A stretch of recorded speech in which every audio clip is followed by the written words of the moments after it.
You must be curious as to why I added in this pizza video where I shared the process of my daughter and I just pulling out bits of ingredients, laying it out, and then allowing her to do most of the job.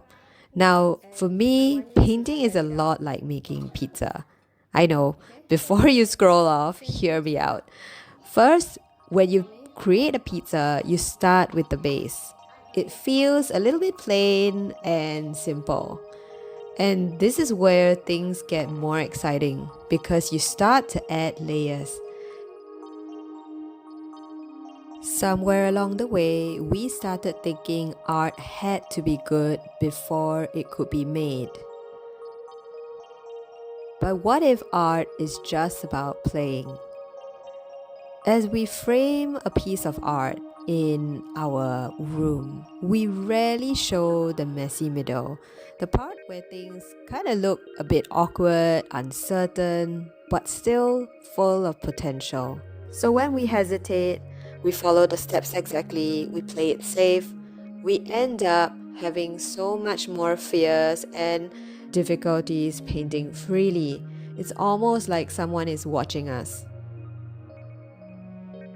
But what if there is no right way of doing things and that you get to decide and really dive into a part of you that feels good and enjoy that experience of just creating for the sake of it, for the fun of it, to just play and paint without anyone watching?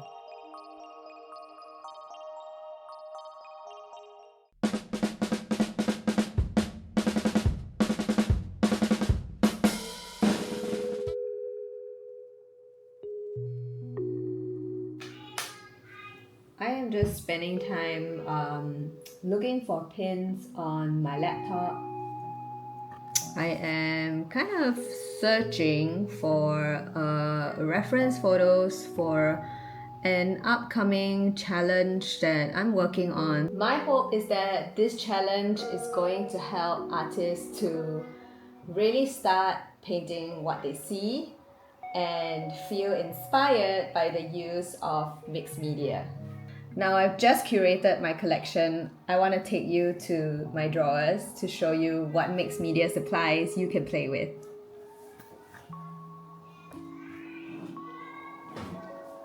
So, welcome to my art store.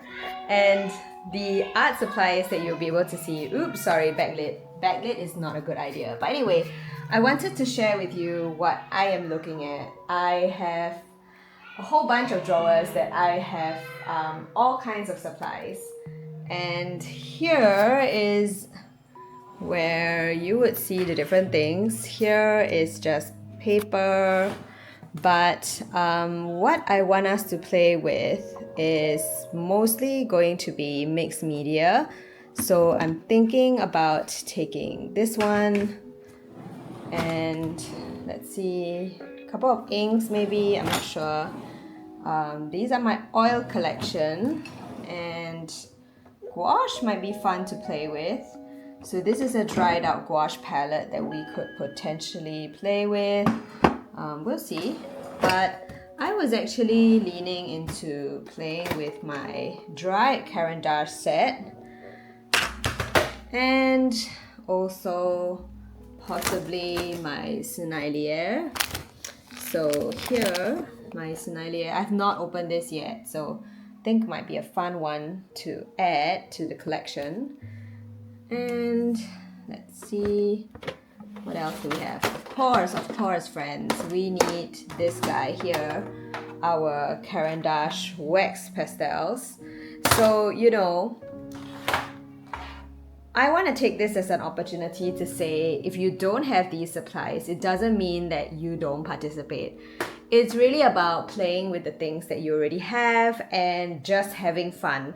It's your own interpretation, and I think for me, my art style has always been with lots and lots of color. I love texture. I love all sorts of things. So, oh yes, I found my oil pastels. So yeah, we're gonna have oil pastels to that too. So let's see the heaping pile here that we have. and we are going to get started. I want you to look at my tiny artist at work while she is putting on the ingredients and doing all of the different things on the pizza. There is no hesitation, no overworking, just pure creative confidence. They're not worried if the cheese is evenly distributed or if the toppings are correct. In fact, they're just here for the experience, the joy of being able to make something with their own hands. And from this, maybe we too can learn a thing or two. You know, these setups with all of these like arms and things like that. I didn't have this when I started out my painting practice or journey. It's definitely been feeling quite humbling considering how much it feels like I've grown. Let me see, do I have my card in there?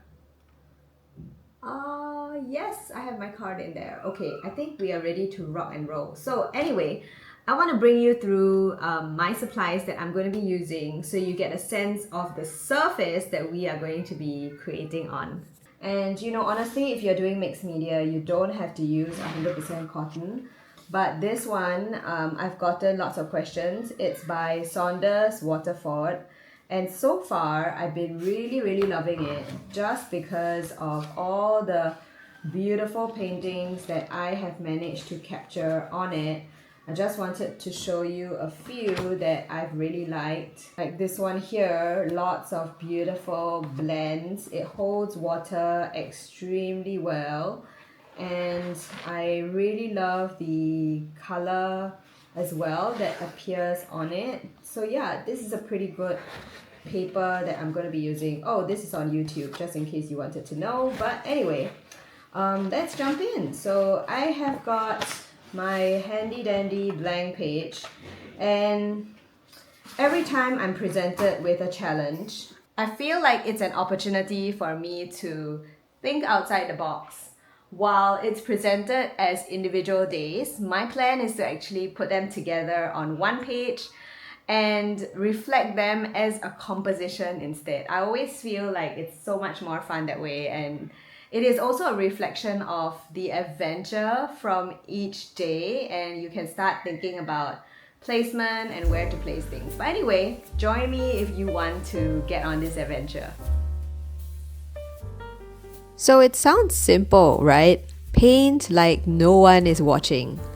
But that is actually the tricky part, isn't it? Maybe because you are the one watching. Maybe every brushstroke that you add to your painting feels like it needs to be worth it. Maybe you are noticing yourself thinking, what if this turns out bad? What if I waste this expensive paper? And what if I can't make it look the way I imagine?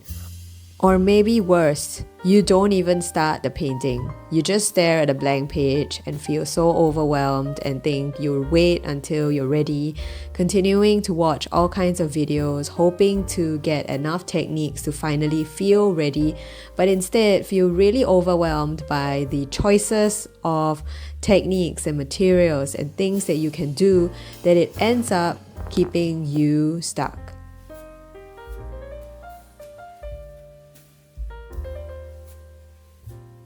But what if we let go of all of that? What if we stopped thinking about the outcome and just got playful? Kids don't overthink creativity. They just create. They are not attached to the outcome of the product. In fact, what they love is the act of creating itself. They're not worried about how their artwork looks in the end. They're just having fun with the paints. Just like making pizza, they're not worried if the sauce is evenly spread or if the toppings are balanced. They don't pause halfway and say, maybe I should start over, this doesn't look like the picture. In fact, so many of my kids just create first, enjoy, and then they eat. So what if we approach painting in the same way, and if we let ourselves create without constantly checking if it's good enough? But I get it. The voice in your head is loud and it says, this isn't good enough. You should be better by now. Other artists don't struggle like this. And I want to be here to tell you that these thoughts are not the truth. In fact, they are just thought habits, and like any habit, you can change them. So instead of thinking that this isn't good enough, I want you to try this and say, I am just getting started. So instead of saying, I should be better, try saying, every time I paint, I am learning something new. Instead of feeling like a piece of art is not working out, see it as an opportunity and a way to problem solve and really exercise your creativity, which is exactly what artists are meant to do. Instead of saying other artists don't struggle like this, remind yourself that every artist have been exactly where you are right now.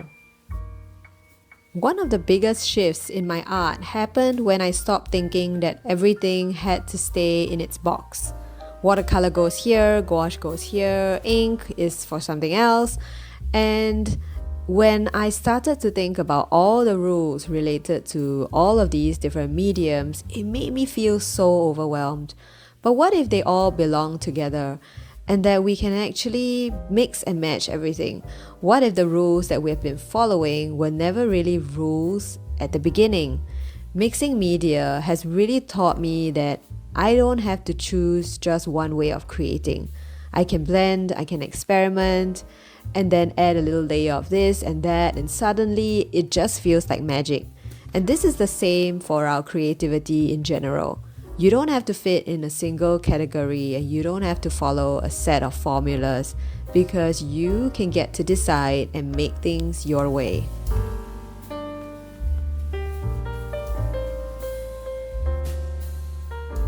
See, even if the edges are a little crispy, even if it's not perfect, it's still something that we made together. Just like art, the beauty isn't in the perfection, it's in the doing. It's the experience, the hands that made it, the time spent creating it, and the tiny moments of joy that you felt along the way. So here's your challenge. I want you to pick up your brush, let go of expectations, and just play. Paint like no one is watching. Because when you stop painting for an audience and you start painting for yourself, then the joy is truly in the making.